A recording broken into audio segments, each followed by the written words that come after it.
Hi everyone, welcome back. In this episode, I'm going to walk you through the steps on how you can use Line Messenger on PC or laptop.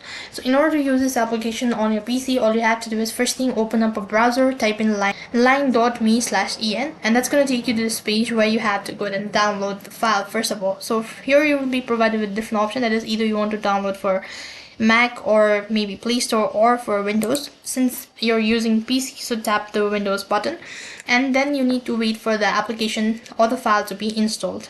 So you can see that the file is being installed, so you have to wait patiently. After it's completely installed, click the folder or locate the file where it is. Now that it's completely installed, go ahead and locate the file. And now you need to run the application. So as you can see, this is the one. Now double click on it in order to install the application. Now go ahead and tap the OK button in order to proceed on. Tap the next and make sure to mark on the terms and condition as well. And likewise, you just need to proceed on to this step. Then you'll be directed to sign up or sign in full.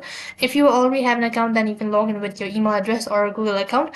Or if you don't have an account, then you can go ahead and create a new account. So that's how you can use Line account on your device or PC. That is all for this video. I hope the video was helpful. Make sure to like, share, and subscribe to our channel. Thank you for watching. See you in the next video.